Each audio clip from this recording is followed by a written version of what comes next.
มาสงค่ามาสงพ่อแม่พี่น้องผู้ถ่อมยินกูคนค้ามาสงตั้งเสียงกะ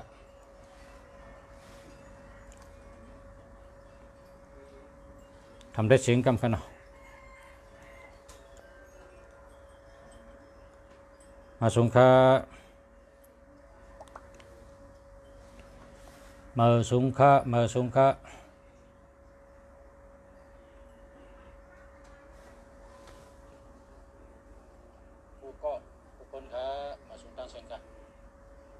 dạ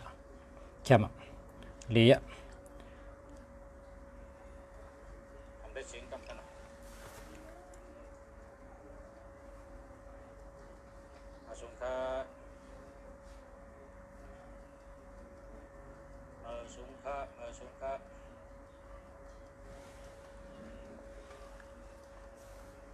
sung kha xả mương lý xu hướng xả mương lý xu hướng xả mương lý xu hướng xả lão tặng bạn chưa này kem cho đâu kem tê tê đi tê tê mà sung kha trái lạศูนย์เก้าเก้า396 5878อันนี้ดีอ่ะ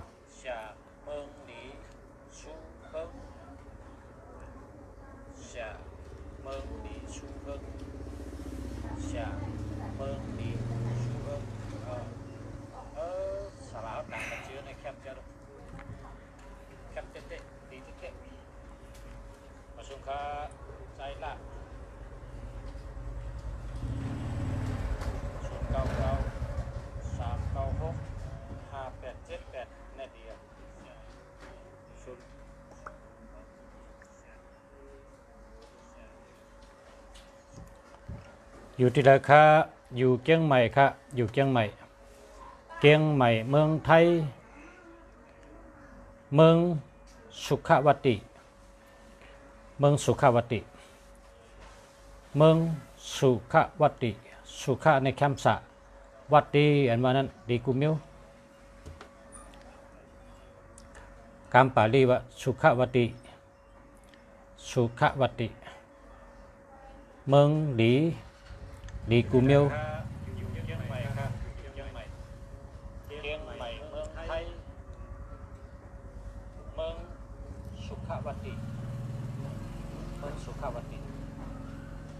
เมืองสุขวัติมาสงค่า098902666765อันนี้หาเหมือค่ะหาเหมือค่ะหาเหมือค่ะ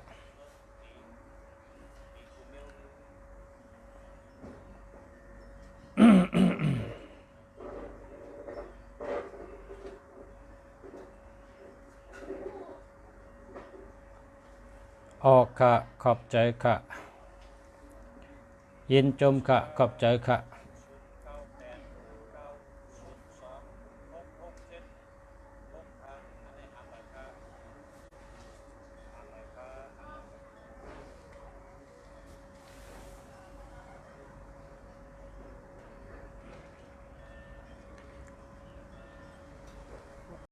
ต่อมาสงค่า06196998839อันนี้ดีค่ะดีเต้ๆค่ะเนาะดีเต้ๆค่ะอันนี้ดีเต้ค่ะ06196998836ดีเต้ๆค่ะดีเต้ๆค่ะ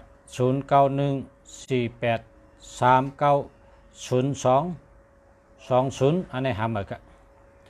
0930564533อันนี้หาเหมือนกัน0992673685หาเหมือนกัน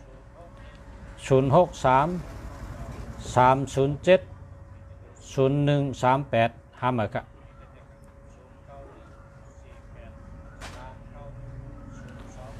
06296592529อันนี้ดีครับ ดีเจ้าค่ะดีเจ้าค่ะ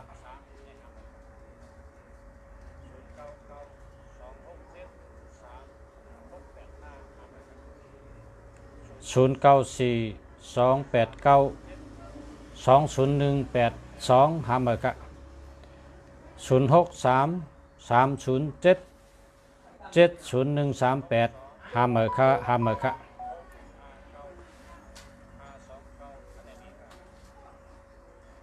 หาเมอค่ะพ่อแม่พี่น้องเฮาหาเมอเจออันดีๆค่ะป้องดีก็เจอป้อมดีก็อย่าไปเจอป้อดีก็เก็บไว้ป้อมดีก็อย่าไปเก็บไว้มาสูงค่ะ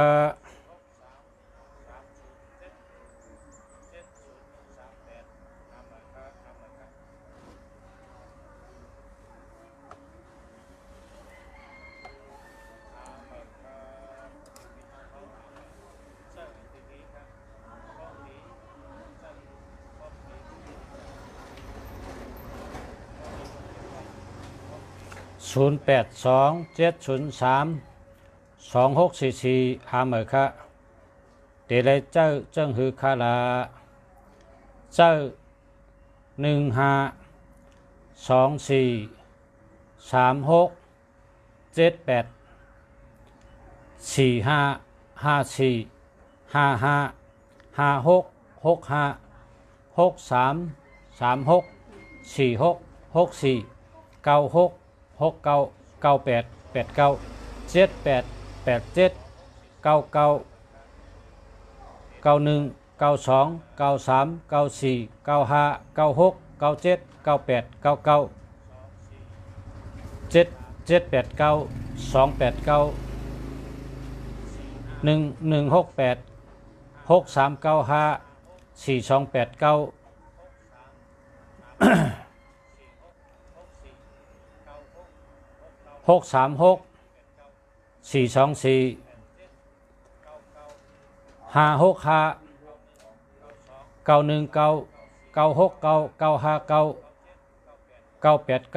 เจ้าจังไหนนะเอาเลยก็ในมาถามเดลัยเจ้าจังฮือนี่นำหนาอันโดเจิ้งเจ้าอันลีมันเจ้าอันดีมันป้อมดีก็อย่าไปเจ้าอันเข้าด้วยเนื้อเพชรปุกลุงเสียนะอันที่เป็นสีเหลืองนั่นอย่าไปเจ้าสีเขียวนะเจ้าสีน้ำเงินสีเหลืองปัดสีเหลืองอย่าไปเจ้า0998190099หามาค่ะ096622662691เจ้าแล้วค่ะ0950277023หามาค่ะ0979624593เจ้าแล้วค่ะ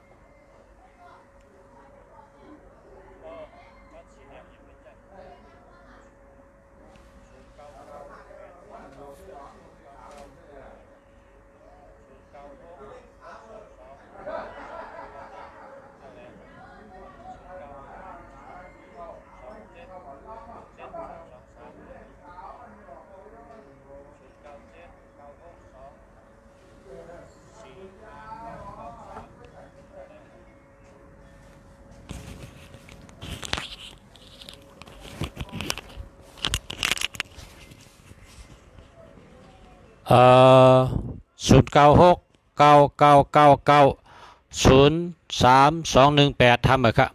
0629293259อันนี้จะแล้วครับ0660877813อันนี้ทำเหรอครับคำนะกเอาน้ำนิ่งก๊อกย้อนข้างกเอาน้ำนิ่งมาให้ก๊อกคงเอานั้นนะ0629293018อันนี้จะแล้วครับ0660877813อันนี้ทำเหรอครับ กน้ำนิ่งกอกยานักคำเก่าน้ำนิ่งไม้กอกรอดนะ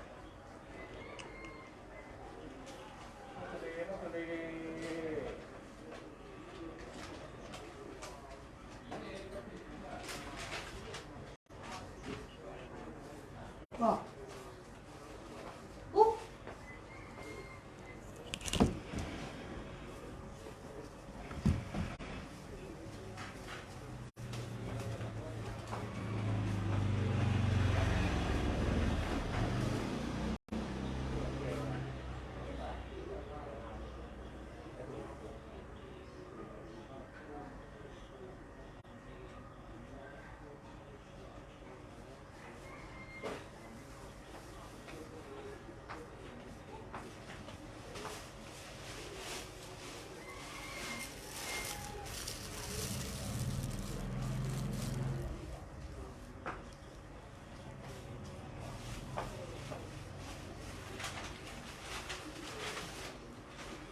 หลายบ้านผมมาดิอาทิตย์เพราะนั่น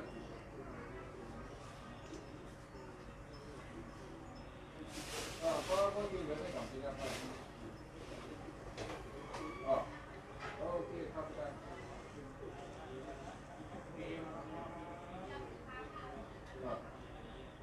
้นะ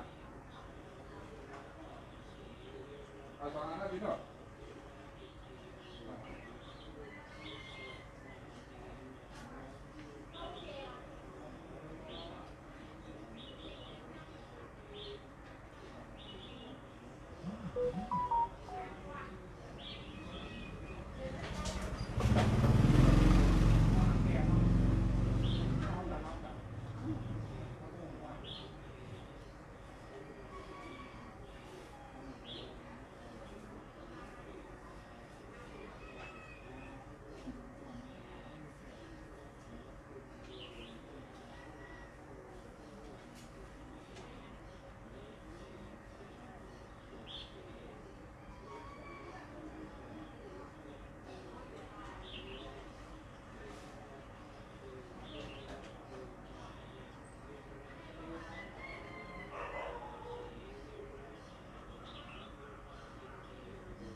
ขอบคุณครับ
ข้าว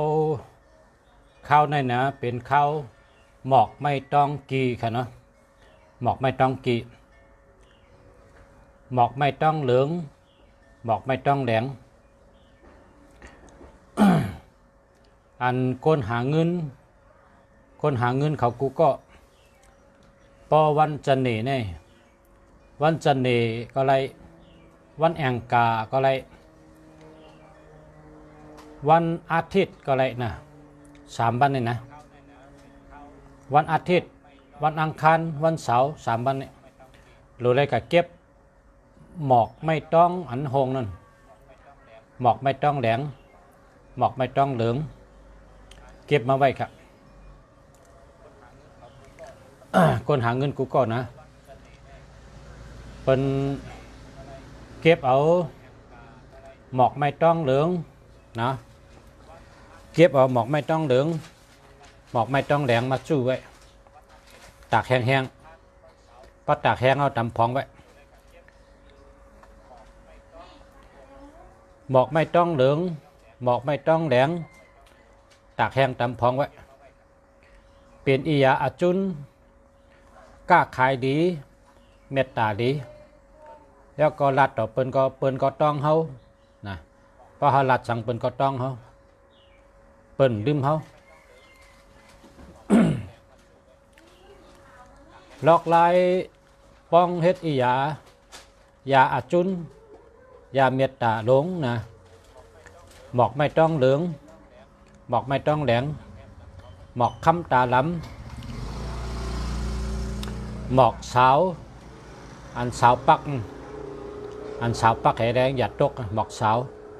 หมอกสั่งร้องยอดไม่จมหึงยอดไม่จมหึงลินดอนโปกเจตตินะลินดอนโปกเจตติเพราะเก่าลินดอนโปกนี่กะย้อนเอาว่าเจ้าหนอคำแหลงเจ้าหนอคำแดงเฮาเอ้ยข้าเฮาใครไรเมตตาอาจุนใครไรยาเมตตาอาจุนค่ะข้ามาย้อนเจ้าหนอคำแดงเจ้าหนอคำแดงนี่เป็นผีเป้าหลอนโปกนะคนเมืองในเป็นห้องว่าผีจอมโปกนะย้อนเอาลินหลอนโปกเจตติแล้วก็ลินกัดนะกัดลาเซลกัดเซนวีกัดเมืองนายกัดบางหลงกัดไร่คากัดเมืองหนองกัดเมืองสูกัดกาลีกุนหิงนะเพราะกะฮอตในกัดเนี่ยกัดตบลิน3 กำปกนะไตเต้นหอม16 ต้นไตเต้นหอม16 ต้นเอาลินกัดเนี่ยเจตติลินกัดเจตติลินดอนโปกเจตติกำแนมลินสนนะเป็นว่าสนสูนให้ต้องดีฮะเอาสนเขาดีสนดีน่ะเอาเจตติค่ะลินสนเพราะบนถามว่าหน้าสุดต้องดีอ่ะปีนี้โอ้หน้าก็ในนี่นางดีน่ะหน้าดีลินเนื้อหน้านั่นก็เอาเจตติเพราะกะเอาในก็เอามือในตบลิน3 กำตบลิน3 กำเฮียก็ไตเต้นหอม16 ต้นนะกะเอากังแล้วเจ้ากลางวันไปเตียงนะกะเอามือกลางวันไปเตียง เอาหมอกไม่ต้องก็เย้าเอาหมอกคำตาล้ำก็เย้าเอาเบอร์ไม่จมหึงก็เย้าเอาลินดอนโปกก็เย้าเอาลินกัดเจตติก็เย้าเอาลินเจ้าเมืองเจตติก็เย้าเอาลินสนเจตติก็เย้าเอาลินหน้าเจตติก็เย้าแต่เลยเอามือกลางวันไปเตียงเลยเพราะกลางวันเตียงนั่นได้เป็นยาวะเราเอามือ 6 โมง 7 โมง 8 โมง 9 โมง 10 โมง 11 โมงกันไหนแกเอายามกลางวันคืนแกนะลินเจ้าเมืองก็เจตติเพราะกะย้อนเอาลินเจ้าเมืองก็วันนั้นก็ว่าขาย้อนเมตตาย้อนอิยาเมตตาหากล้าขายดีหาเมตตาดีหาการมักมีดีข คาติเฮ็ดโคสองได้ตีนหอม16ต้นแล้วก็ตบดิน3 กำแล้วก็ไว้เอาย้อนลินเจ้าเมือง7 ตีลินกัด7 ตีเพราะเปิ้นกล่าวเนื้อกัดเนี่ยกัดลาดว่ากัดใน5ขึ้นเด้อเปิ้นกัดใน5ขึ้นเด้อเปิ้นกัดใน5ใครหังก็ใครลีนั่นกัดในใครหังก็ใครลีเลยเปิ้นน่ะลาดเทตอบก็เดี๋ยวนะเอาลินเจ้าเมืองก็ลัดก็เร็วตอบก็เร็วเอาลินในกัดก็ลัดก็เร็วตอบก็เร็วนะอันนี้ ซ้ำแทงอันหางนกยุงอันตีเป็นตงว่าเนี่ยนะหางนกยุงตีเป็นตงว่าตีมีตงว่าให้นั่นหางนกยุงนะอันนี้ก็เอา7 หางนะเอา7 หาง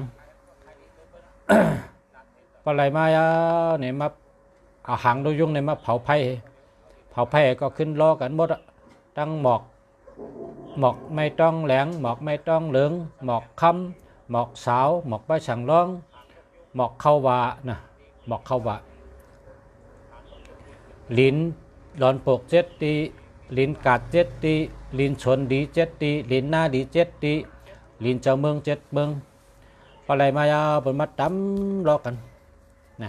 ตำล้อกันพอตำล้อกันเนี่ยเอาข้าวเหนียวในเอาข้าวเหนียวในอันหุงแล้วก็เฮ็ดน้ำถอกเขาแต่เลยนอกอันนั้นล้อกันกุมิ้วเอาข้าวเหนียวในเฮ็ดน้ำเอาข้าวเหนียวในมาหุงแล้วเฮ็ดถอกใส่ล้อแล้วก็เอากุมิ้วมาคนล้อกันหมดนะแล้วก็ใส่แทงน้ำชาเผือกน้ำชาแล้งนะน้ำชาเผือกน้ำชาแล้งก็ใส่น้ำชาในเป็นวังเป็นไม่น้ำชาในดอกนะน้ำชาเผือกน้ำชาแล้งใส่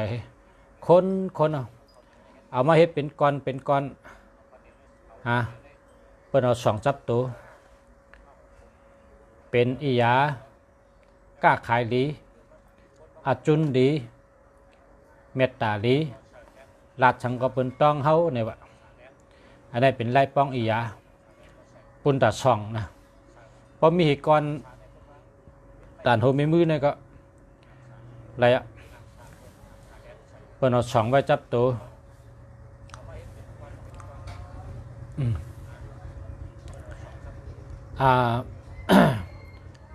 พอว่า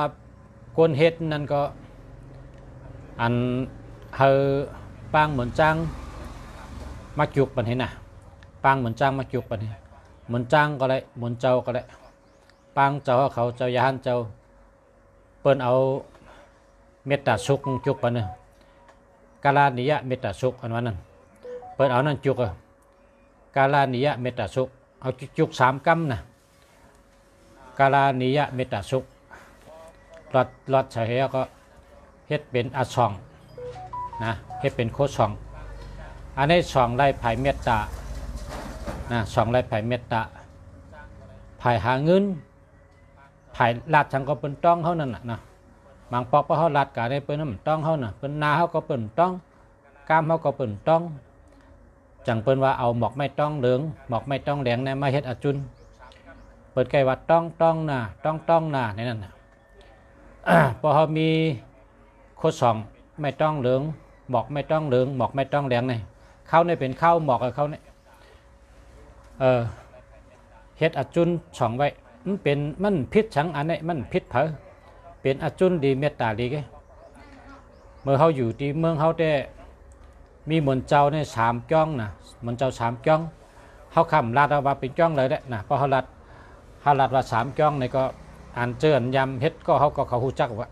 1 ปีในเฮ็ด1 ปอกอร่อยคนในหิมกันมาเอากระสองนะคนวันคนนาในหิมกันมาเอากระสอง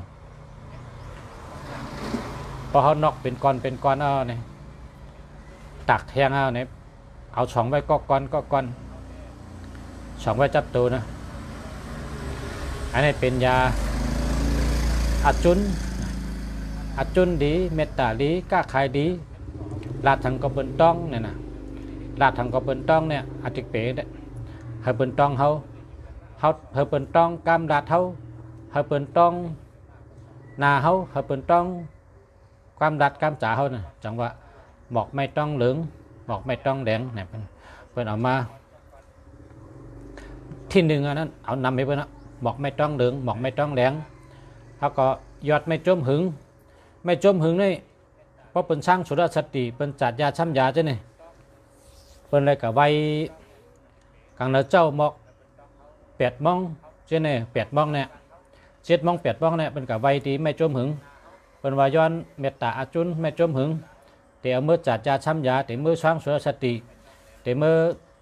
เฮ็ดอาช่องนะก็ย้อนเนาะเมื่อไม่จมหึงเนี่ยก็เอาใส่จอมใส่นำมันกันนะลำตัวให้เปลี่ยนกันนั่นกะนะนำนักให้เปลี่ยนกันพอกรรมมันเป็นว่าอัมยาจีเนี่ยอัมยาจีเนี่ยบอกว่าเปลี่ยนกันนั่นนะตั้งนักนำนักให้เปลี่ยนกันลำเอากะมันจะไม่จังลำให้นำตานกันก็บางเบี้ยวก็มันจังแล้วเหมือนจังหางนกยุงในเบาด้วยมันจังนะอะไรมาเจ็ดอันกันน่ะใส่ไก่เผาไผ่ใส่ไก่นั่นน่ะ จองปอชามีไว้คือลายาอาจุนย้อนปุกจ่อมีค่ะตาไข่มีค่ะตาช่องได้มีค่ะเพราะว่ามันเจ้าเฮ็ดเหี่ยวก็เขาก็เป็นตะเป้เหมือนเจ้า เลยช่องไว้ค่ะตาไข่ได้มีค่ะอันในลาดในไร่พอพี่น้องเมืองไต้เปิ้นเฮ็ดกับข้าวเนี่ยนะเจอเปิ้นฮู้ก็เปิ้นเฮ็ดกันกับข้าวเนี่ยกูปอกในวันสาเมืองดีก็ตั้งเลยก็ไม่ได้โกจนไม่ได้โกก้นให้น่ะเนาะเปิ้นก็ป้าเขาวันให้กะเลยเทินเด็กคือพอเข้าแหงเข้าห้องเดิน4 เดือน 5เปิ้นก็กะเลยป้าเขาวันให้กะเปิ้นกว่าเต็มเจ้าพอกินข้าวเนื้อก็กว่าเปิ้นลูกก็เอาอันเฮาคาไรนั่นน่ะคำพองก็กะหาไม่จมหึงคำพองก็กะหาร้อนโปกคำพองก็กะหาไม่ต้องไม่ต้องเหลืองไม่ต้องแดงอันนี้ได้เป็นผูกไว้จอมโหที่เมืองเขาได้จอมโหเป็นเอาเฮ็ดโหสวนเขาพอวางบอกมาไหนก็อ้าโลพอเป็นไม่ต้องแดงก็แดงทั้งต้นพอเป็นไม่ต้องเหลืองก็เหลืองทั้งต้นค่ะหมอกต้นได้เป็นน้ำค่ะต้นได้เป็นน้ำแต่ว่าหมอกจืดดีนั่นน่ะเป็นห้องไม่ต้องเหลืองไม่ต้องแดงต้นเป็นน้ำฮะไม่ต้องอันนี้ก็รัดในว่าปิงหยานี่ก็ปิงหยาล้อกาเนี่ยมันโดดรัดในกันจะเนี่ยให้แต่ได้เพเนาะพอเฮ็ดโคสองในกองเป็นลองหมากมีกล้าขายดีไรเงินดีรัดฉังก็เป็นต้องอาจูงก็แคมนั่นน่ะ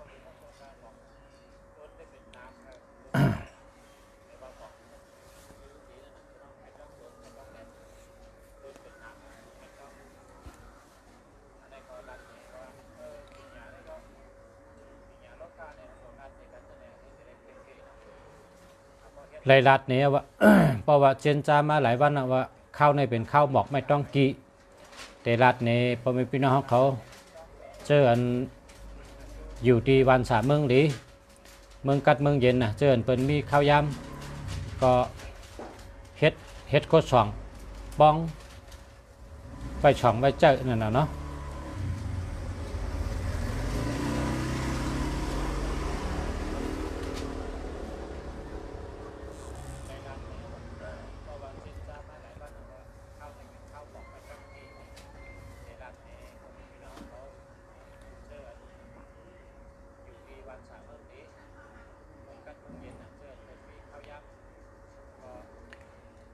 ไหลเมียว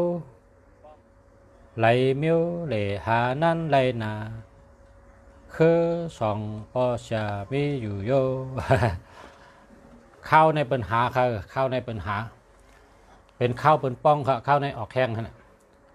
พอเขาออกแข้งเดิน3เนี่ยเดิน4ได้เป็นเข้าเป็นป้องค่ะจับผักไม่หักเป็นเอาเฮ็ดสังฆาบะจับผักไม่หักนี่ก็อันเมืองไทยในได้เป็นว่าเป็นโคสองอันเดียเมืองไทยนะเป็นก็เอาจับผักในมาเสนอป้านให้เอาทำเอาลาย7 สีในครับลาย7 สีในกำไต้ว่าไหม7 เมียวเนาะสีเหลืองสีเหลืองสีแดงสีของสีเขียวสีส้มสีทั้งก็ให้มี7 เมียวเอาไหมใน7 สีมามัดแล้วก็เขาส่องกันค่ะที่เมืองไทย อันจะผักไม่หักนะก็ในที่เมืองใต้ได้เป็นเพราะเป็นหันเอาเป็นกับเอาเฮ็ดกาวมครับเอาเฮ็ดกาวมเพราะกะไรมาเป็นมาแคกให้ก้นกอดกันคันนี่ให้ก้นกอดกันเฮียวก็ตาหักเตียกคำเฮียวก็เอาสองไว้ห้อยคอไว้เป็นว่าเป็นอาจุนจะผักไม่หักนะครับที่เมืองใต้แต่การที่เมืองไทยได้เขาว่าจังนั้นเมืองไทยได้เป็นเอามาก็เป็นมาเอาไหมใน7 เมลค่ะไหม7 สีเนี่ยนะเป็นห้องลาย7 สีเนี่ยกำไทยไหมใน7 เมลค่ะนะไหมสีเหลืองสีแดงสีของสีกำสีสัพพะให้มี7 สีนั่นน่ะเอามามัดจะผักนั่นเพราะมัดเอาไหนครับเอาไว้ในเข่งแพ้เขาไว้ในเผินคู่เขาแล้วก็เอาส่องไว้ในร้านขายก็ส่องครับในที่เมืองไทยได้ขาหันเขาหักจะเนี่ยจะผักไม่หักเนี่ยเขาเจิ้นเป็นสาราในเขาส่องเอาเฮ็ดเฮียก็ปันลูกก้าเผอค่ะลูกก้าเผอลูกก้ามันค่ะก้นนั้นมาจูสาราเขาก็ใกล้ไรอยู่จะผักไม่หักนะเพิ่นเอาไม้7 สีมัดให้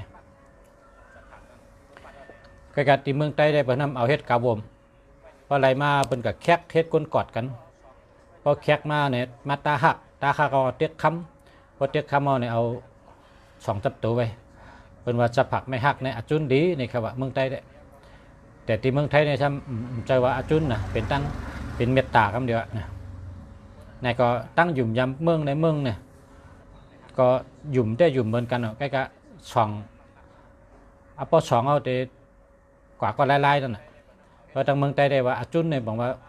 ก้นใจ2ก็มียิงหักมียิง2ก็ก้นใจหักนั่นนะอาจุนเนี่ยนะแต่ที่เมืองไทยเนี่ยเขาจะมาลาบเลียในนั้นลาบลีได้เป็นไผ่หาเงินไผ่กล้าขายเอาน่ะเนาะเมืองในเมืองได้เหมือนกันดีกับใกล้กับใครสองก็อะไรอยู่ครับมันก็ดีอยู่ไงจะไผ่ไม่หักได้ประชาก็มีน้ำมือจะผักไม่หักแต่เพราะว่าเขากะเอามือเอามาเมืองใต้เอามือเอามาตีเมืองใต้เมื่อหลีเมืองใต้เอามา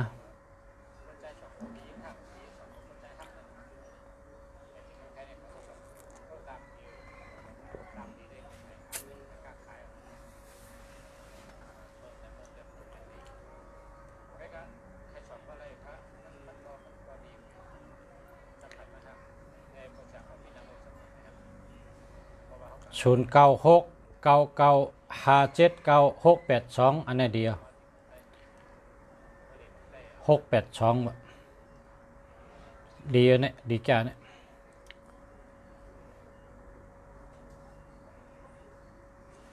ดีกุมเมลค่ะ969เนี่ยอะไรเงินดี9669ก็อะไรเงินดี99เนี่ยจิ๋วสตาร์ดีค่ะ9เนี่ยจิ๋วแข็งจิ๋วดีกับใน95เนี่ยเบิ่นว่ามีเหมือนนั่งโคตร2ดีอ่ะ95เนี่ยกาทั้งเลยก็รถเพย์95เนี่ย57เนี่ยเป็นคนหลัดความแดดนะ5775เนี่ยหลัดความแดดเพราะเผยขั้นหลัดความตักเสียงเนี่ยเปิ้นเอา5775ให้เป็นหมายพงบันวายมาในใกล้อุกใกล้หลัดกันเดียว57เนี่ย57ก็แล้ว75ก็แล้ว7997เนี่ยก็มีสติปัญญามีสมาธิดี9669อะไรเงินดี68ก็อะไรเงินดี8228อันนี้ก็ได้เงินก้อนใหญ่ค่ะดีอยู่ค่ะ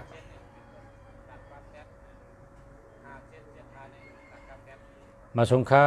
097978774348อันนี้มันปี73ครับเพราะมี73ได้หรือหาเมอเข้า73ในหาเมอนะ065975245 อันนี้แคมหมดครับแคม082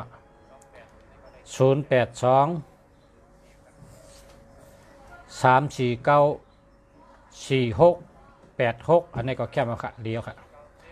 0929158845อันนี้ก็แคมหมดครับ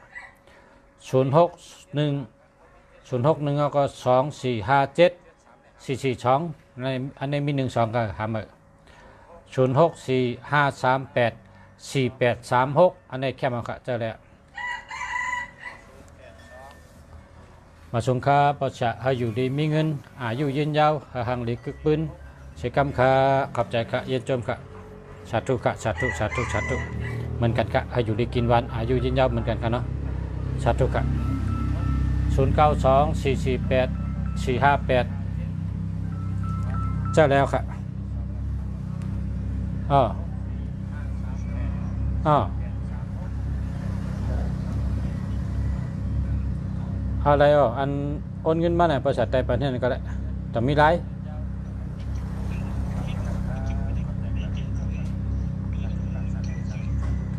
ร้อยเนี่ยกัดตัวเองร้อยแล้วก็เต้นจู่ให้3001 ตน300นะเต้นจู่อยู่จำให้อยู่จังไหมฮะอยู่ไกลแล้วโอนมากกันเลยโอนมากก็ติดใจปันตักมาดังลายลายดังมีเอาเบอร์ได้ให้เฮ็ดลายเนี่ย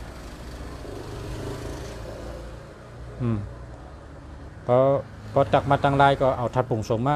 ติดใจเหรอเนื้อทัดปุ่งนั่นน่ะอะไร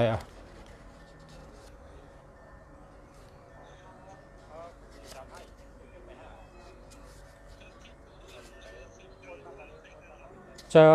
ครับลูกอะไรตัวฮะกำมือตัวแบบนั้นมีห้องพลานั่น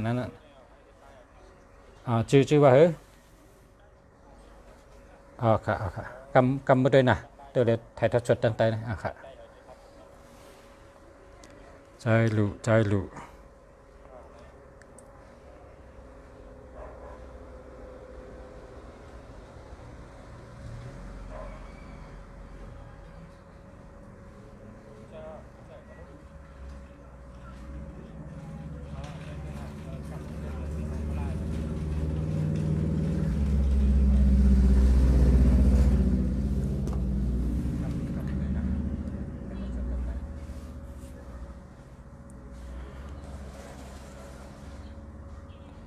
เฮ็ดปฏิทินเฮ็ดข้าวปฏิทินมีค่ะอันเด็กก็มีอันใหญ่ก็มีค่ะ0621733147อันนี้หามาค่ะ099เนาะ0992299577อันนี้ก็เจอแล้วค่ะ080867แล้วก็3679อันนี้หามากันนะ0966172848อันนี้หามาครับบอกว่ามี72ในผ่านเงินครับ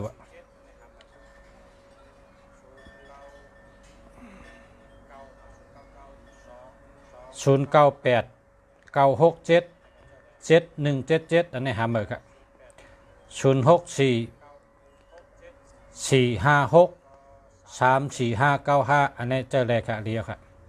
0628831729อันนี้หามาค่ะ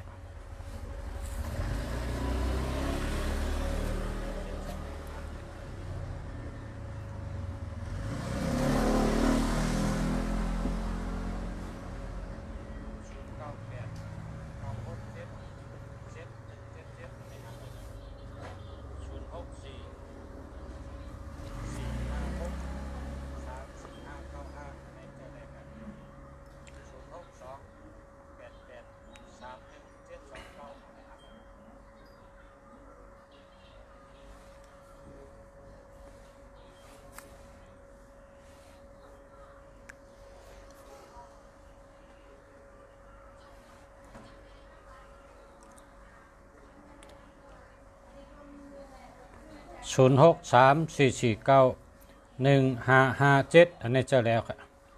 0954863679อันนี้หามาค่ะ088570หามาค่ะ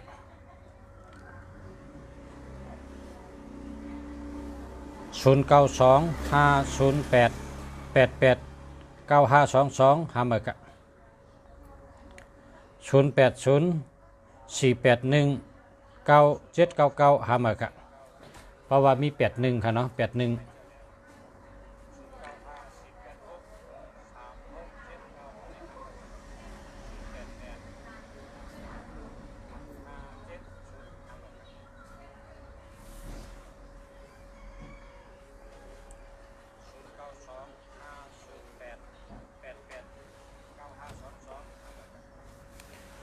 099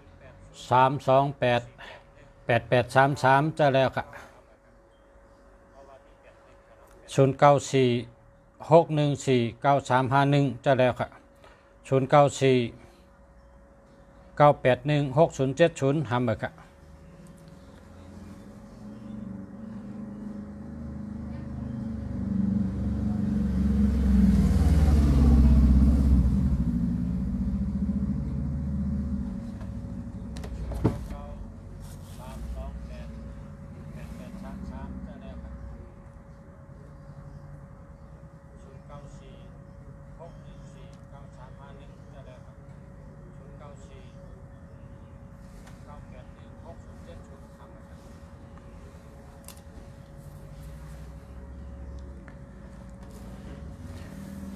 098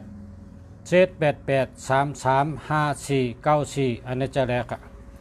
099 328 2883อันนี้จะแล้วค่ะ099 281 6323ทำเลยค่ะ099 314 7868ทำเลยค่ะ094 476 2119ทำเลยค่ะ083 547 3630ทำเลยค่ะ062 894 9940ทำเลยค่ะ096 355 511อันนี้จะแล้วค่ะนะ092 448 4587อันนี้ก็จะแล้วค่ะ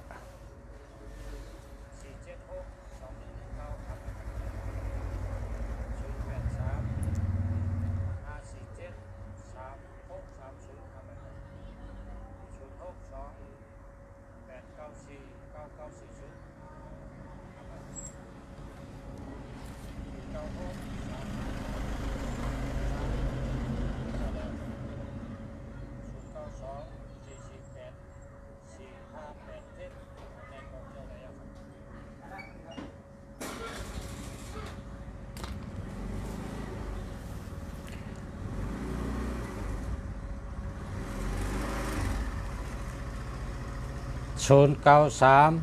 534 7562อันนี้ดีค่ะดีกุตุค่ะตั้งเงาก็เฮดีตั้งปลายก็เฮดีเนื้อกลางก็เฮดีนะเฮดีกุตุ092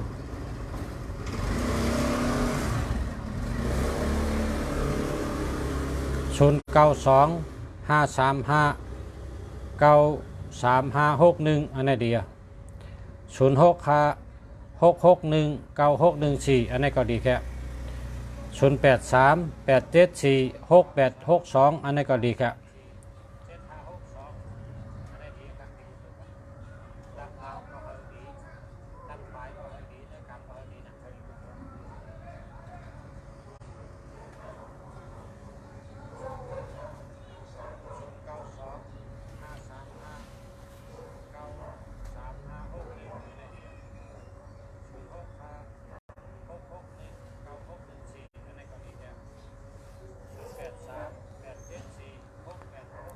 094 502 9349อันนี้หาเบอร์กันนะ1350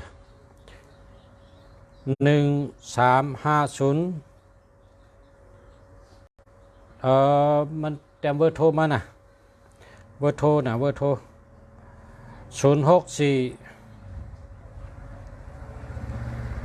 817 4206หาเบอร์ครับ092 503 37382หาเบอร์ครับ063 629 2637หาเบอร์ครับ065 761 311หาเบอร์ครับ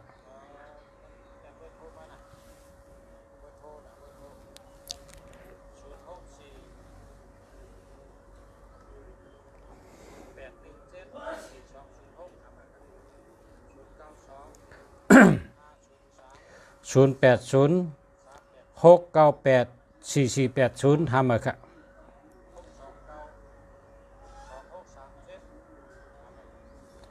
062 7630 735ทำมาครับ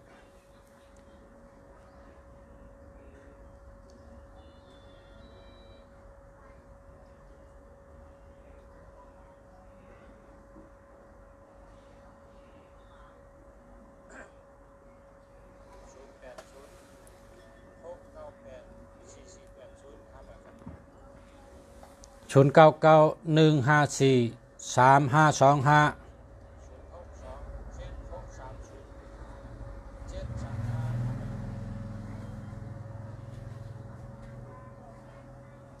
ใช่แล้วครับนะ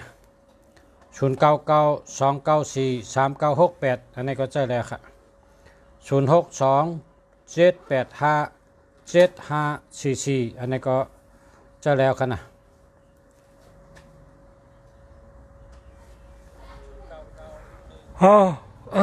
ก็ต้องครับ18488680219อันนี้หาเหมือนครับหาเหมือนครับ121318อย่าไปเอา273767อย่าไปเอาแล้วก็ให้ศูนย์มันมีตัวเดียวกันนะอันดีในศูนย์มีตัวเดียวกัน09295599369351อันนี้ดีครับตรงเด็กนะอันนี้ตรงเด็กตามมูอันนี้ตัวเล็กนะเอาตัวใหญ่มา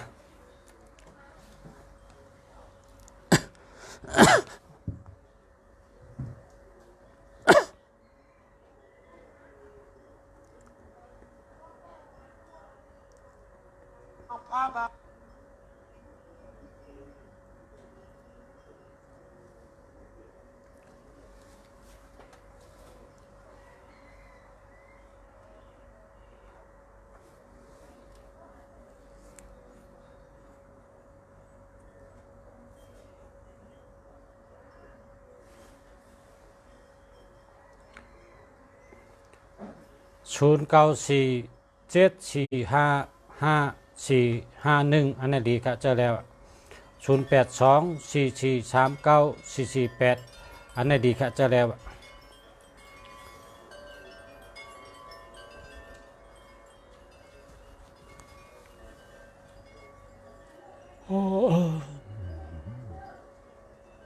กระตอกค่ะกำหอมน้ำ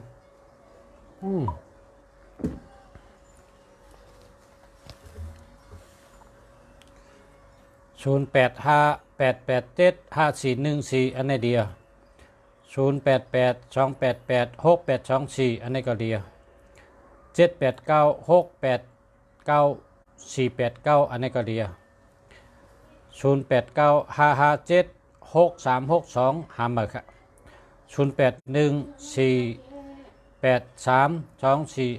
0814832455 0925359351อันนี้เดียวไรหู้ว่าเจอไรไหน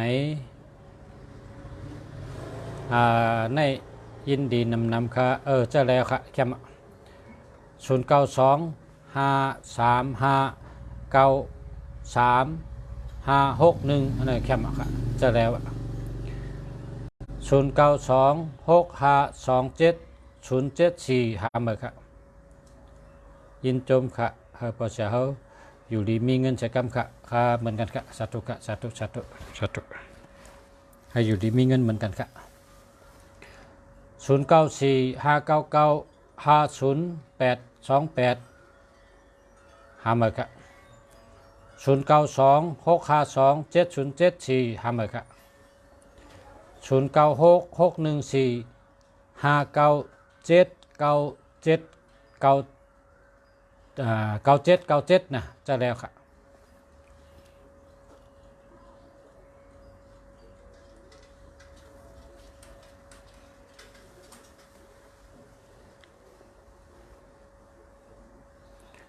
0629929459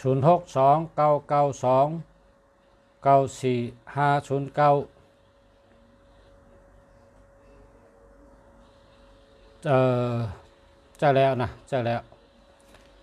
ครับสาวไต้ปังหลงเจอแล้วค่ะ0814832455ก็เมื่อกี้หนูไม่ได้ยินใช่ได้ไหม ใช่ได้ใช่ได้ครับใช่ได้ใช่แล้วครับใช่แล้วใช่ได้ครับใช่เลยครับใช่เลยครับใช่แล้วครับใช่แล้วครับ0612071317หามาครับ096686599761หามาครับ097669733773หามาครับ0991417465อันนี้เจอแล้วครับ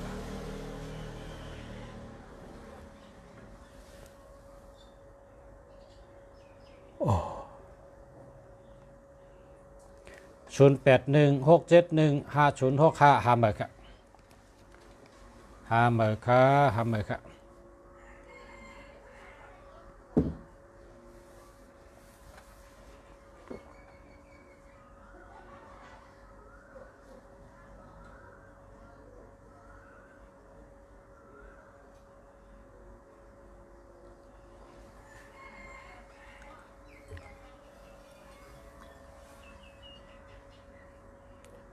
อย่าเจอกับอย่าเจอกับมียาแห้งหัวใจก็ยาแห้งหัวใจในได้มีไรขณะเจอกับก็กินได้นะเจอกับเจอสัตว์0966288327ทำมาครับ45789060ทำมาครับ42892989อันนี้เดียว4289422789และเจอแล้วทั้งสองอันนะเจอแล้วทั้งสองอันอันนั้นกลางนั่นดีเลยเปิ้ล0992943968อันนี้เจอแล้วค่ะ0969264085หามาค่ะ0966455397อันนี้เจอแล้วค่ะ0946737329หามาค่ะ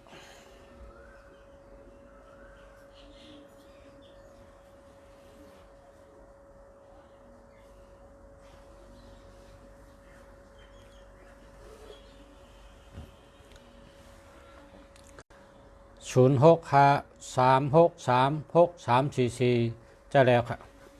0925242185หามาค่ะ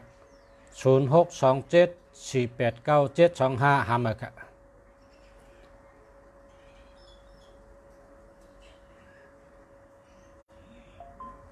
เป็นเจอกับเป็นเจอกับมีข่าวอีหยังมียาแห้งหัวเจอเขาว่าเจอกับเนาะเจอกับเธอเจอหยับ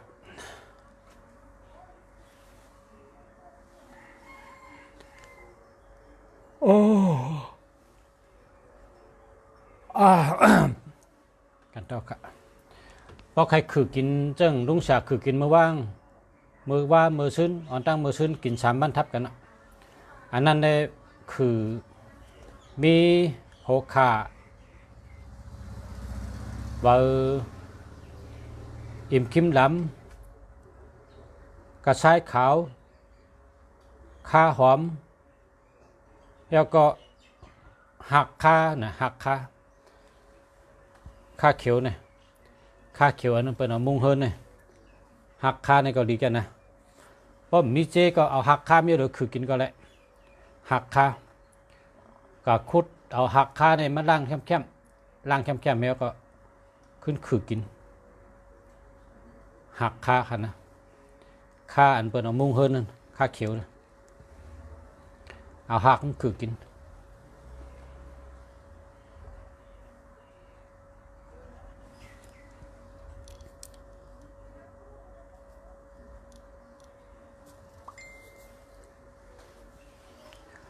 0632166649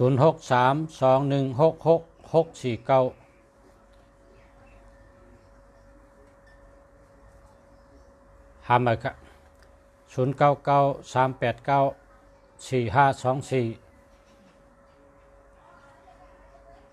0993894524 ค่มาค่ะเจอแล้วค่ะ0861153921หามาค่ะ0966283274อันนี้หามาค่ะ0967509799หามาค่ะ096684072235หามาค่ะ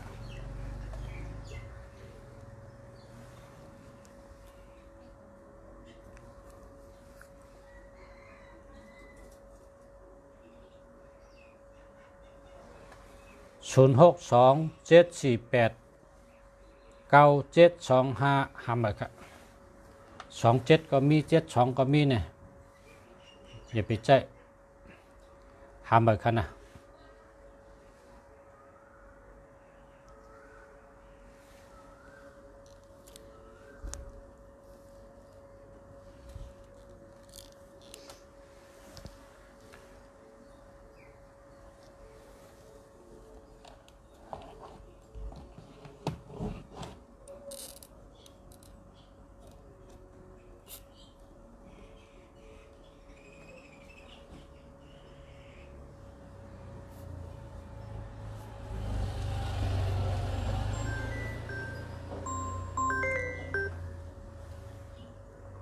อ๋อ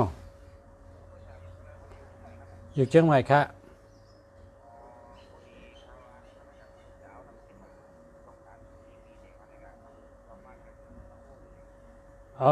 ต้องการมีที่ขายค่ะมันจ้างมาปั่นเฮากับเป็ดกันเลยเฮาเอาห้องใหญ่แกะอันนั้นคนเมืองปลายไรวะนั้นมาปั่นหลายๆเฮาก็ขายได้เอาขายเฮงขายได้มีที่ชื่อเป็นชื่อกันได้เนี่ยเดี๋ยวมาขายขึ้นเมืองใต้ก็เมืองใต้ได้เป็นชื่อ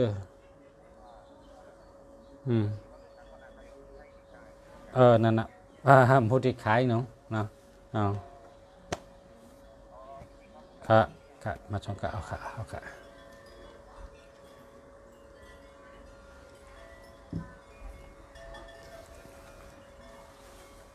0997250547มี72หามาค่ะ0629385758อันนี้เจอแล้วค่ะ094454240900หามาค่ะ0622752659หามาค่ะ0633983781หามาค่ะปลายมันอันโหลดแต่มาตั้ง10ตัว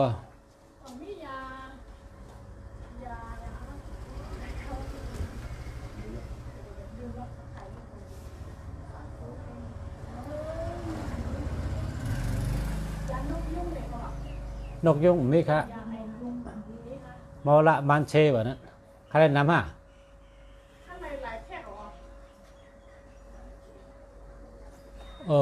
กระเดกันในกำกันมากขึ้นเลยตึกถ่ายทอดเชื้อตัวแต้มกัดด้วยปันเนี่ยก็ถามได้ตั้งบนในป้อมมีกันมากขึ้นเลยมอละมันเชวะจื้อก็ป้อมมีก็แต่หามาปันแม่นเป็นมอละมันเชนั่นยำขายเอากินในเชิงกะค่ะ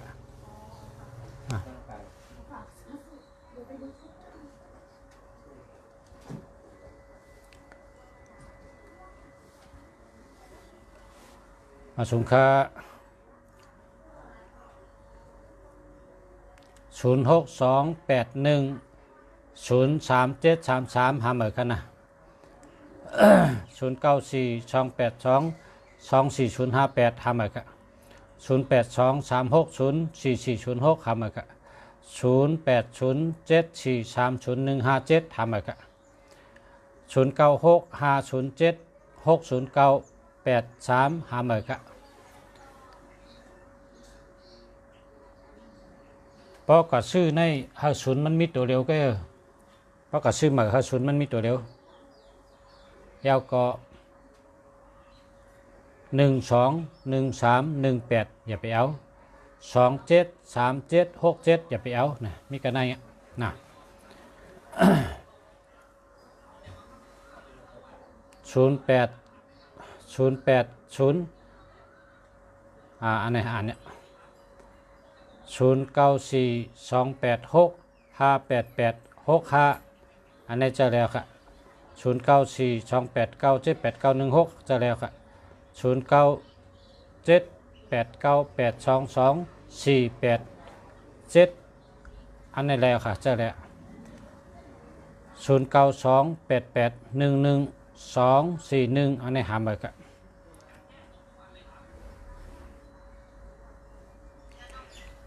มอละมันเชเนี่ยวะ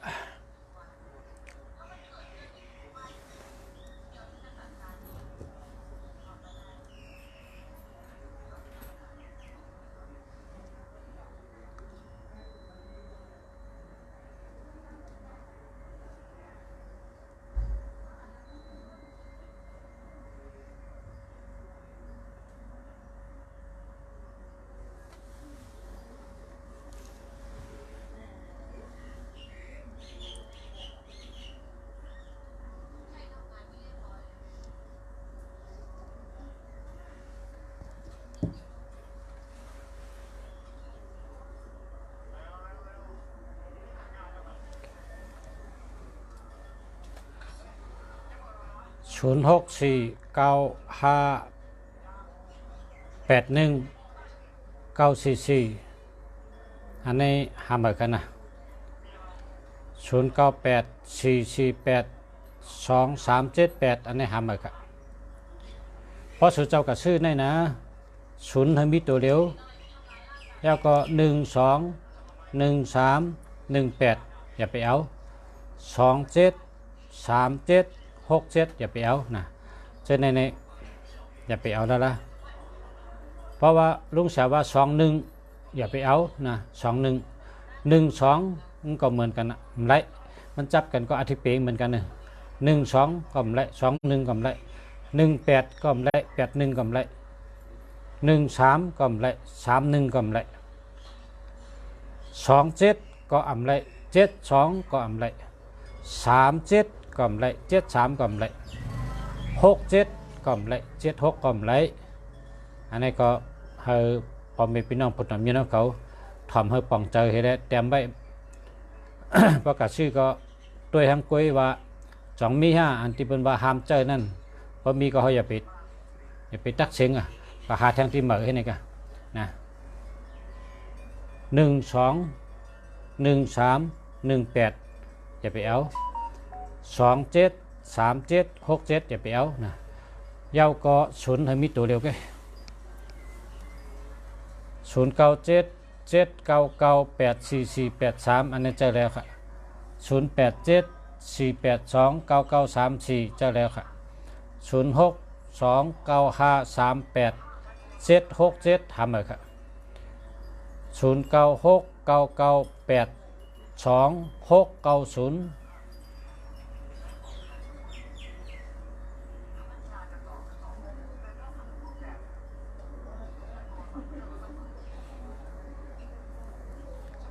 0969982690mới ạ thì và khai giải nội dung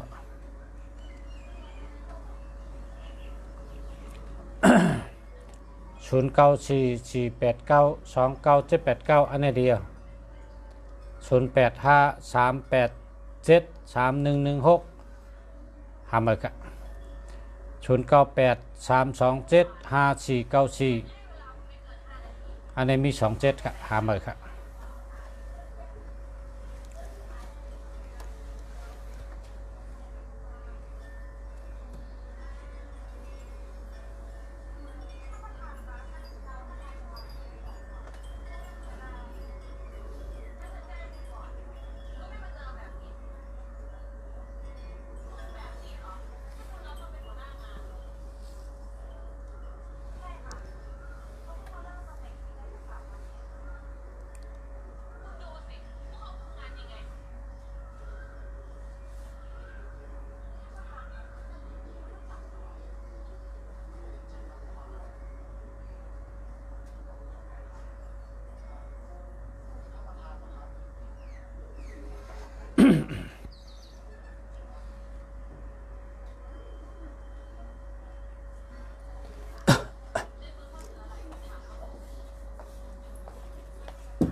0824234978อันนี้แคมเรียกอะ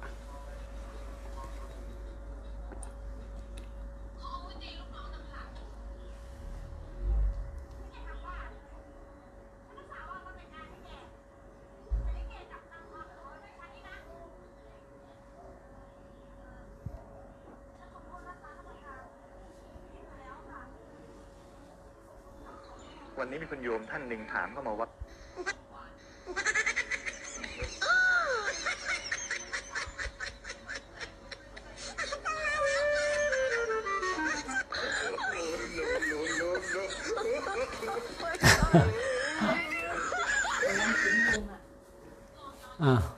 เอามาอ่านเลยเอาไป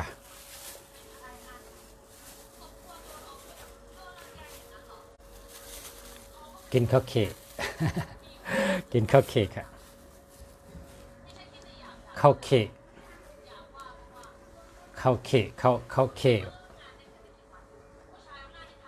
เมืองไทยในมิกูปีอ้อมใจมิกูเดินค่ะข้าวเค้กเนี่ยเปิ้นผูกเนื้อหน้าค่ะมันได้กินทั้งปีค่ะข้าวเค้กเนี่ยนะข้าวเค้ก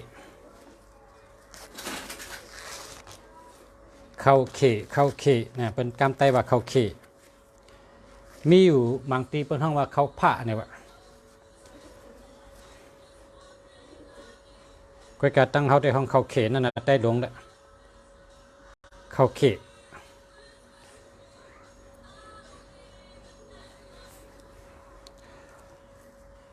มากินข้าวเค้กจำกันอาโลแคมแกะ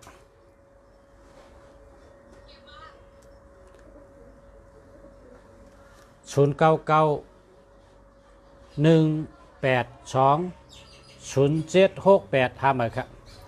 0979890924ทำเลยครับ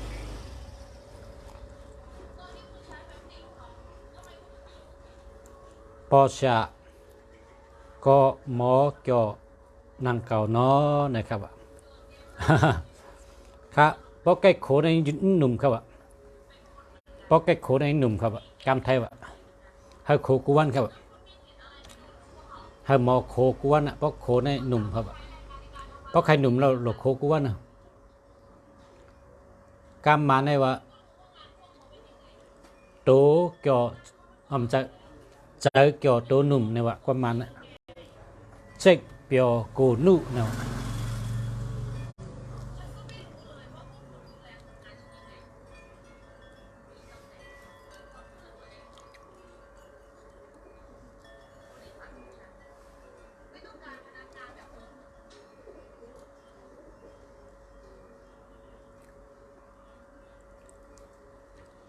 0925600879ทำเลยครับมังกลาบาเสียคุณมึงดีมังกลาบาเมงกลาบาเสียตันอ่องมังกลาบาเสียตันอ่องมาเด็กเชียงใหม่แล้วว่ากันในเปิด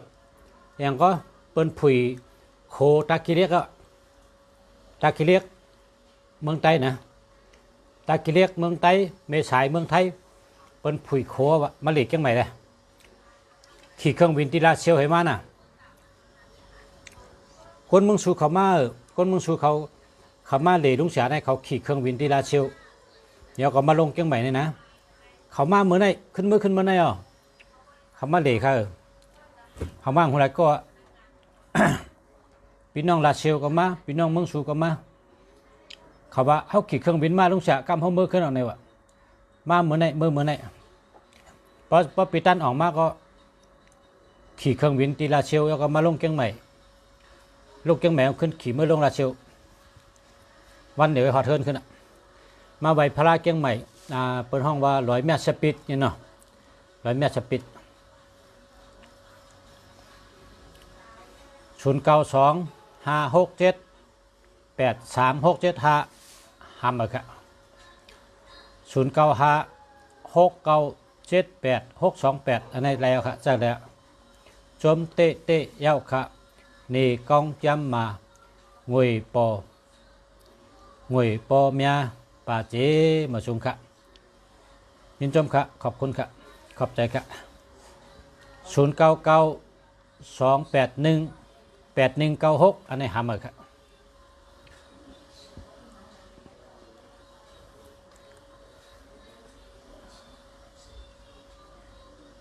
ออกข่าว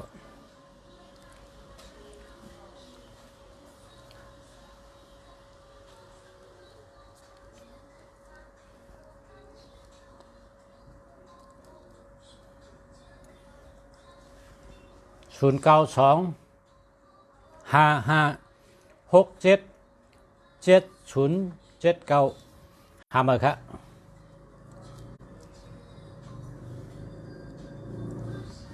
06221727740หามาครับ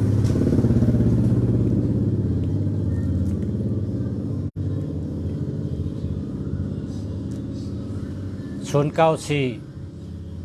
025 444 005ฮัลโหลหามาครับศูนย์นำนะ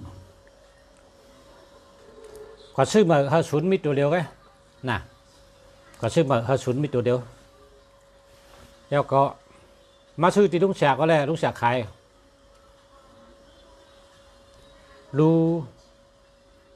ตั้งหลังสี่โตอื่นพอค่ะ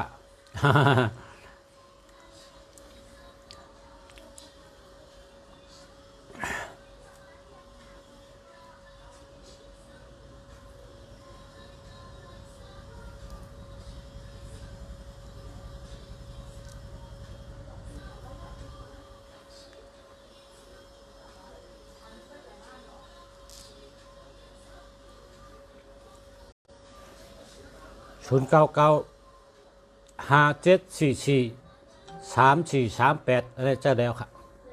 จะแล้ว4334นี่คนเห็ดหลักสมาเนี่ย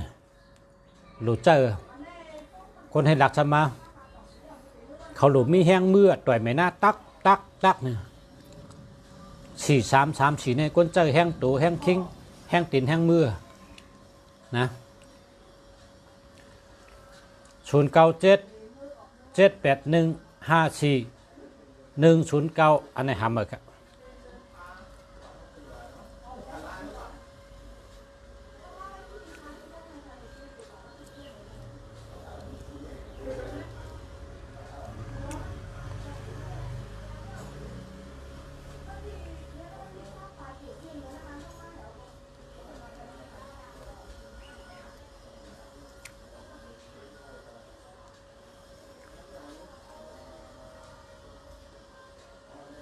ผมทำงาน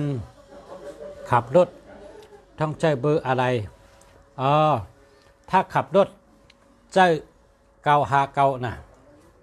99นั่นนะเบอร์คนขี่ขับรถพอขับรถในใจจังนั้นนะ959 9599 995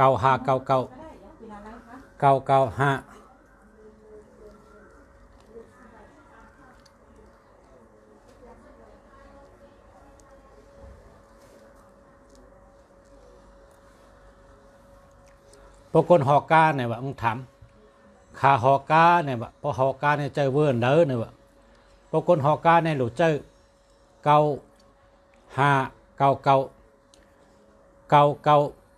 9599 อันไหนเบอร์คนหอกาพอเผยหอกาหลงกาหอกาพอเผยเป็นคนหอกาให้ไหนแกโหลดใจหมายพง9599อันไหนฮัลโหลกว่าตั้งไหนก็รถเพมีเพกาก่อมไกวกาง่ายมาดีกาดีมารถกว่าฮัดมาถึงกว่ารถเพมารถเพ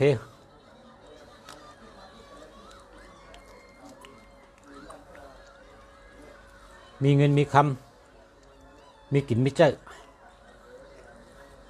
เป็นคนมักคนมีอะไรอ่ะ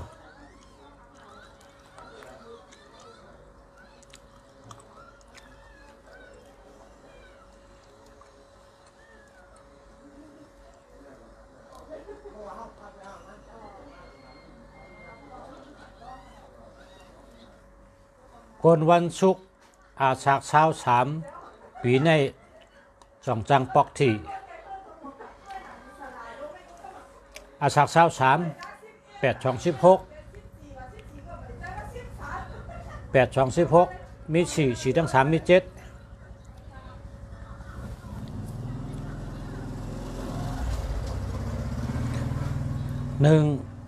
2 3 4 5 6 7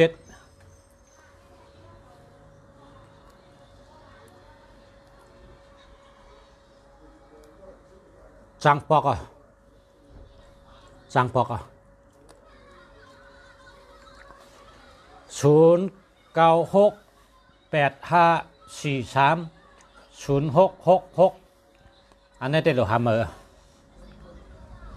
06134364145เจ้าแล้วเจ้าแล้วก็กะใจอะไรใจอะไรแต่ว่าเจอไว้อะบูเนี่ยเป็นคนเจอไว้เจ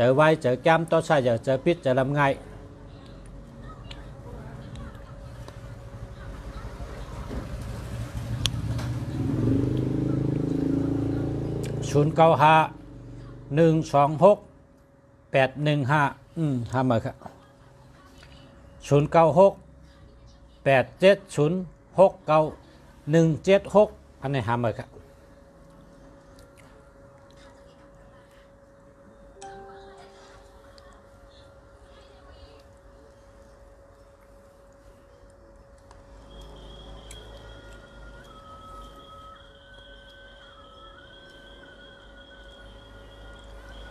มาเหตุการณ์รออยู่คู่และแม่เจ้ามือนั่นสิคาไปเหตุการณ์อยู่คู่และแม่0846870807หามาครับคนวันเสาร์อาสักเสาร์เตเฮ็ดการสังเตมีพรดีคนวันเสาร์ในหลูมาชื่อดิกเป็นอากาศ3 กองที่เฮิรนปอชาเนี่ยชื่อดิกเป็นอากาศ3 กองกว่าหลูเพราะอะไรหลูเลยต้านดิกเป็นอากาศ3 กองแล้วเฮ็ดสังก็อ่องกุมิวเฮ็ดสังก็อ่องเฮ็ดสังก็มันการสังก็ขึ้นอย่าเฮืองกุมิวคนวันเสาร์เนี่ยแห้งน่ะหลูเลยหลูต้านดิกเป็นอากาศ3 กองเย้าจังไปเฮ็ดการสังก็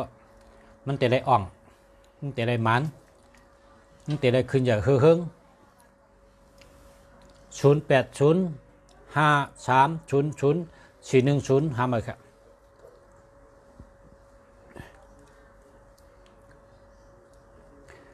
ผีลูอ่อนตัวเล็กเราเป็นผีลูหลงก็เปิ้นแต่ได้โกเขาแต่ได้เป้เปิ้นผีลูหลงไหนกันพอเขากะจำตั้งเนี่ยนะพอเขาหอกากะเนี่ยพอกะหันกาลงเยอะๆเนี่ยอ้าวลูกเนื้อเจอเนี่ยฉันบอกกูเอ็มเดี๋ยวอ้าวลูกกาเปิ้นเยอะนะลูกนะนั่นน่ะพอต่างจื้อได้หลุดต่างเฮมีพุ่งดันโคหลุดต่างว่าผีลูหลงเนี่ยนะผีลูเยอะเนี่ยนะพอต่างจื้อใจเนี่ยว่าใจหลงเนี่ยแกใจหลงใจเยอะพอต่างผีลูก็ผีลูหลงเนี่ยนะพอเสียเรียกปันจื้อเต็มเหมือนผีลูหลงเนี่ยนะผีลูหลงตัวใหญ่ๆเนี่ยนะแต่เลยมีพุงดันโค0942330440หามาครับ0804577760หามาครับ 0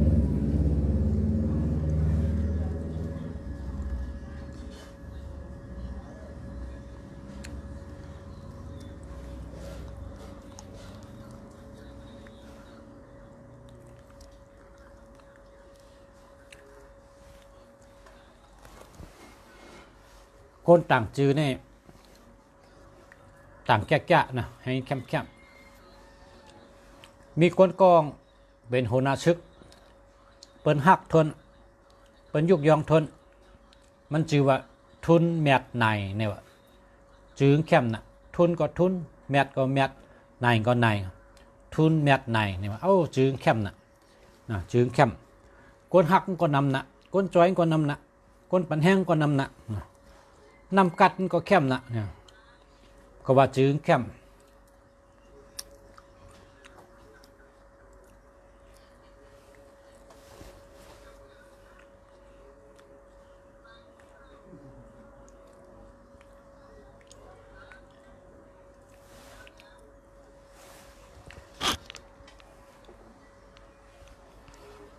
พอสงค้าป้อเป็นก้นวันปตหูแต่ละเหตุการณ์สังก้นวันปตหูโหลเลยชื่อพระราตองหนึ่งสู่โกไก่ไว้พระราตองนั้นอย่าไปขายอย่าไปปันเปื้อนอย่าไปเอากระเลยให้ไว้จับตัวเจ้าเก่าตั้งสูงให้มีศอกตั้งสูงนะให้มีศอกเจ้าเก่านี่แหละศอกตัวไหนก็ได้ศอกตัวไหนก็ได้พระราตองตั้งสูงให้มีหนึ่งศอกให้เป็นพระรานังหึงหนังไว้พระราตองตั้งสูงหนึ่งศอกเพราะเหตุจังนั้นได้กนวันพุธนะเหตุการณ์สังก็อ่องเหตุการณ์สังก็มันเหตุการณ์สังก็ขึ้นอย่างเฮืองๆนะกนวันพุธกูก็กูก้นเจ็มยิงเจ็มใจเพราะใครมักใครมีเพราะใครเป็นสัตเทเหตุจอมฉลาดลาดนี่แหละชื่อพระราตองนะพระราตองแคบๆเนี่ยตั้งสูงให้มีหนึ่งศอกพอศอกมันนี่แหละนะศอกพอศอกมันศอกจังไหนก็ได้ศอกกำยังไงก็ได้ศอกจังไหนก็ได้ศอกพอศอกมันเหี่ยวก็พลาดนั่นพอไหลมาเนี่ยเอายาแพทย์ในมาสื่อเอายาแพทย์ในมาสื่อให้เอาตั้มเหินในยาแพทย์นั่นก็ไก่ไว้ยาแพทย์นี่เป็นปลาหลังแพทย์เป็นเจ้ายาแพทย์นะพอปังพลาเหมือนมาเอายาแพทย์สื่อตตินังเนี่ยย้อนชั่วละการงานก็ดีการเงินก็ดีนาเฮิรนก็ดีอยู่ดีกินหวานจูก็ดีลาบก็ดีอร่อยดีกุเมียวกะพอสื่อพลามาก็ไก่คนวันพุธหรือไรหรือพลาคนวันพุธหรือไรเฮ็ดพลาดูคนวันพุธหรือไรสองพลาคนวันพุธมันเป็นวันพลาเป็นเจ้าก็เพราะฉะนั้นเตไรอยู่จำพลาตาเสียคนวันพุธ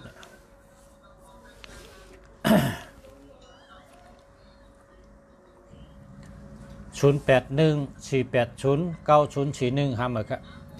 0815149436จะได้ครับ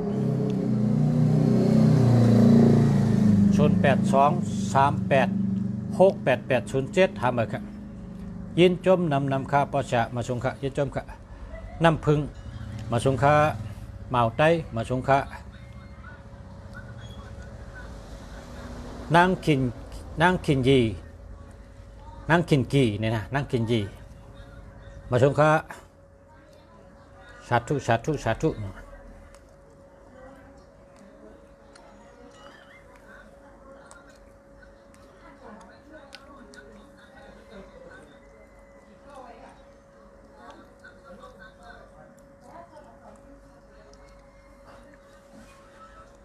0947567889หามเลยครับกัตโตเสียอเมปตหูชิดคุณเสียชิดชื่อพระราเมื่อหรือแม่ไปที่หัวนอนแม่นั่นนะแม่แต่ได้อยู่ดีกินวันมาชมค่ะ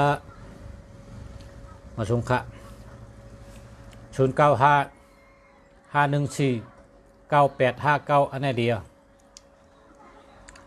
โกนวันอังคารในพวกใครเป็นสัตเทโกนวันอังคารพวกใครเป็นก้นมีโกนวันอังคารในพวกใครเฮ็ดสังก็เฮิงอ่องเฮิงหมันแก้เลยเปิ้นลายเฮ็ดมันมีอยู่ชื่อสั่งการยาหานเนี่ยสั่งการหลงเนี่ยนะ8 จุ่ม สปิด8ลูกหมักนับ8คือเอากระดู8จ้องดู8จ้องให้เลยดูกลางเนินหลายกลางเนินวางตั้งแต่7โมงต่อถึง7โมง8โมง9โมง10โมง11โมงกันนั่นไงพอกับวันโตก็พอกับวันใจอย่าไปดูนะให้เลยดูย้ำกลางวันคืนย้ำกลางวันคืนให้เลยดูเข้าย้ำ7โมง8โมง9โมง10โมง11โมงกันนั่นไงให้เลยเมื่อในเลยดูจ้องมาพกดูจ้องให้ไหนก็แล้วเมื่อในดู2จ้อง3จ้อง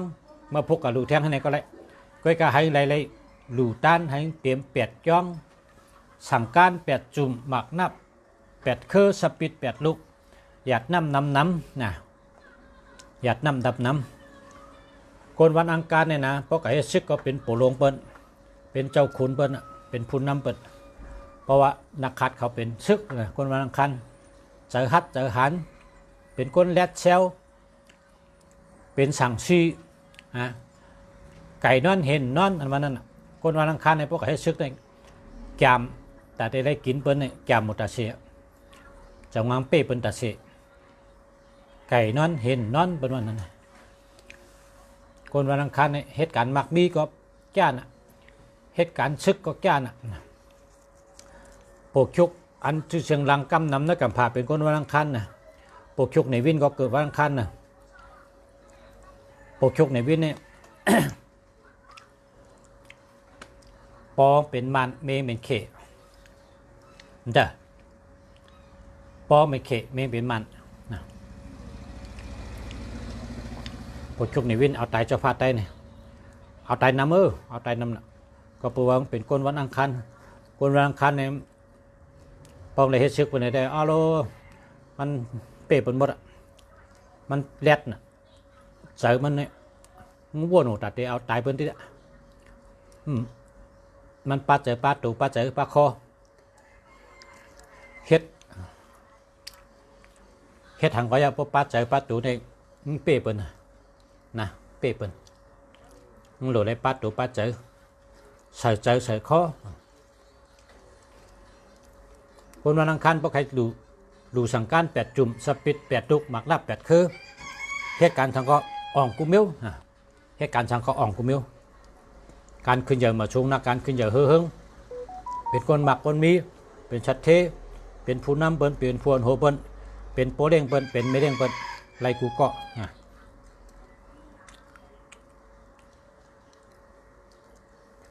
เปิ้นห้องว่าปารามีนะ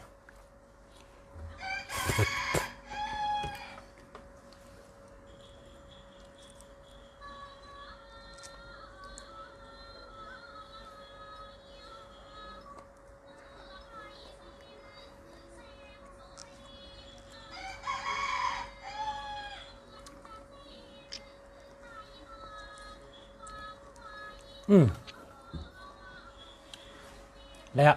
เขาย้ำแล้วมาสงค้าพ่อแม่พี่น้อง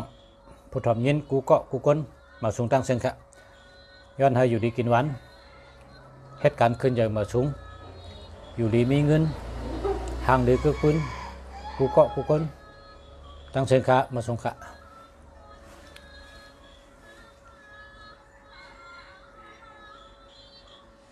โกนวันพัดอาศัก40ต่างซ้อมต่อสักเจเห็นนะปีนี้โจมดีลับดีต่างซ้อมต่อสักเจ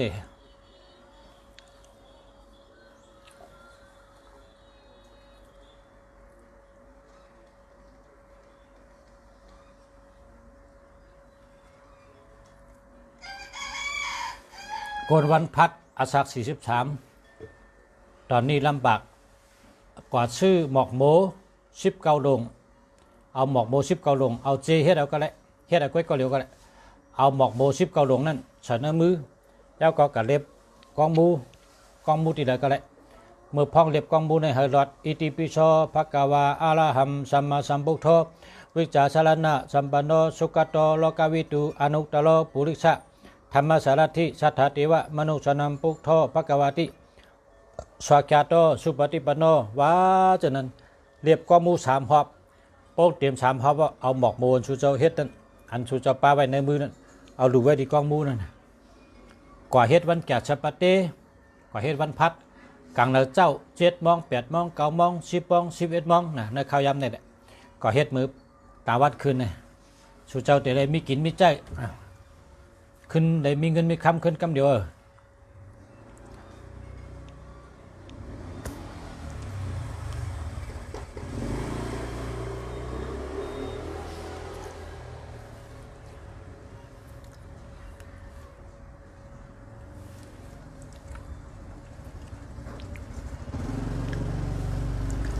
โกนวันศุกร์โหลดดูสังฆา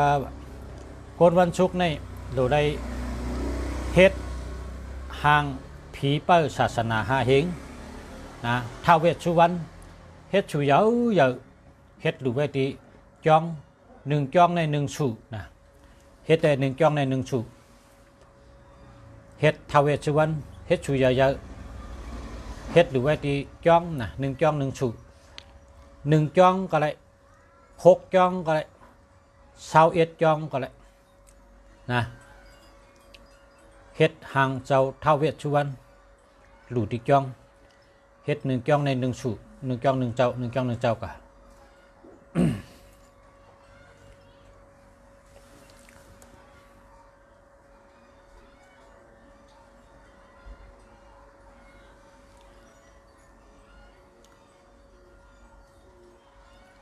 ได้เนาะค่ะยินจมกะมาส่งกะ